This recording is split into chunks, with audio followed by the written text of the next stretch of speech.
dubbiin haadha manaa Nuuhoo Goobanaa Malikaadhaan asirratti dubbatame garaa biyya raase. Jirtu Nuuhoon duuniyaa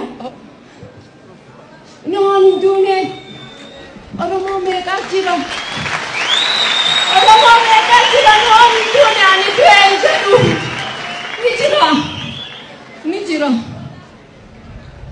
Oromoo Nuuhoon ni jiraami takkumaami ummata Oromoo takkumaami ani ni gammadaa isiniin na gammachiisanii biru takkumaa Oromoo takkumaa waan biraa waan inni isiniin jedhuun qabu baay'ee galatoomaa anaafis sabrii naaf adda isin arginaa nuti hin jabaadhe ani harkaa keessaniin arra jabaadhe ani Malikaan Nuuhoon dhabe ummatni Oromootis Nuuhoo dhabdanii jirtanii ni jirtan moo jirtan alhamdulillah rabbil alamin. Firoonnii fi hiriyoonni Nuuhootis guddisni isaatis walumattuu dinqisiifattoonni Nuuhoo Goobana Aagaa sirna awwaalchaa irratti ganamarraa argaman waa'ee nama guddaa kanarraa dhaammataniiru dhaamsa isaas kaadhimachuu dubbataniiru. Ijoolleen isaa har'as deeggarsa barbaadu ijoollee xixiqqoo qabu haati warraasaa Malikaan immoo dubartii ajaa'ibaa hanga dhumaa waliin turtedha. Waan baay'ee dandeessee waan eenyuun dandeenye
مسكين نبي قريب جارته مساعد بالمان سرادو قريب بدينا في دابو سرادو أخذ من الزيمة بدينا دابو كفايسة دابو جاي ندوي دابو نو هربا فتح قريب دابو يرى هربا فتابك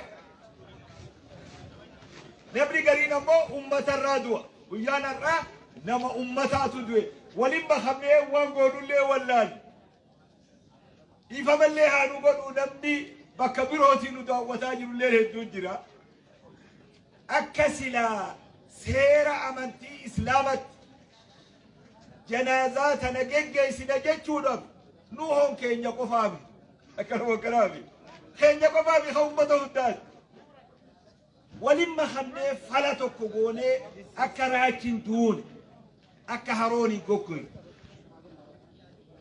janaazaa kana geggeessina jennee sila akka islaamatti kalee awwaalamuu qabanuun kana hundaa'u qacello beekaadhu nuuhoo waan ka islaamaa qofan ta'ini waan ka oromoo gosa takkaa lammii takkaa ganda tokko amantii tokko waan hin ta'iniif dirqama haala kana ar'aa kana mudanne kanallee fuuldurallee amma kati deemnu sirni awwaalchaa hundi isaa nuuhoon gaafa ruuhin jiru kanama hundaa ta'e awwaalchinis akkas ta'e jechuudha.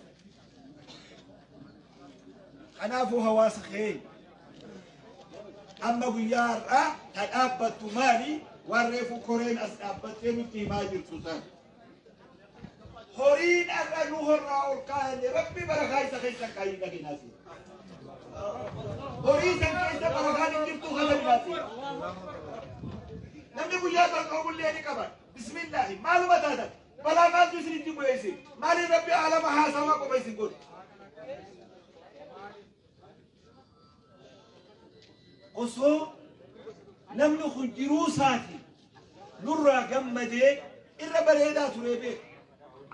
Haa ta'u laman fashalu namni ilmoon isaa nurraa gammadu qabdiidha wanni amma horeen haasawaa jiru.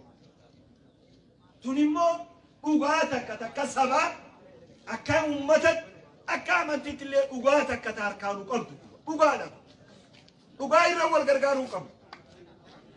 Dargaggeessi illee agargu kun akkaawwantummaan suruu maallaqa kana fuutii faan shakka malee nama kana waa bakheelu bajee waan shakku inshaallah. Maal jettan? Akkana lammiiti akkatti hin beeku. Kanaafuu gara dhugaa haa deemnu. Odoon har'a malee akka laman dogoggoro. Namoota seenaa qabu kan isin keessa jiru.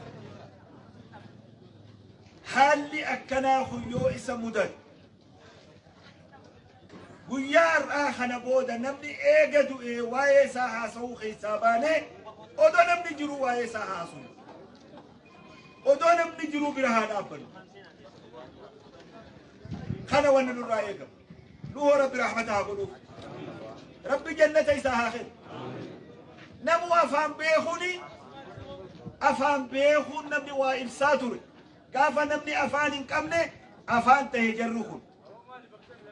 Abbootiin amantii takka illee nullee dabalatee nama wallisu ja'amee ilaalcha tokkotti waa laalaa turuun ni mala. Ammallee ka ija akkasii qabu ni jiratu.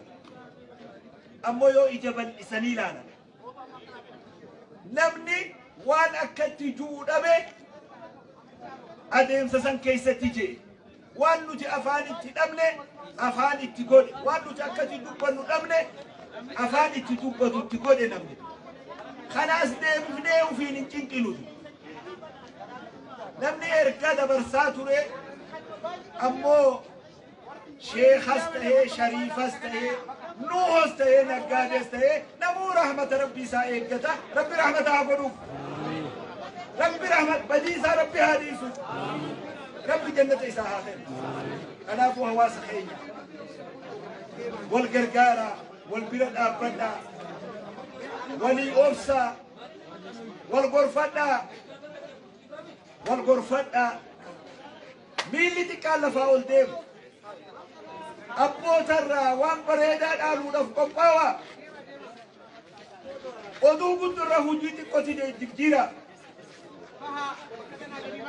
Kanaafuu inshaallah ani hanganarra deemuu fedhu galatooma obboleessa keenya rabbi rahmata haa godhuufi awwaalcha kana asirraa kaanee ilaa awwaalcha kanarraa gallutti tifni rabbi nu bira haa jiraatu obboleessa keenya rabbi rahmata haa godhuufi galatooma. Assalaamu alaikum.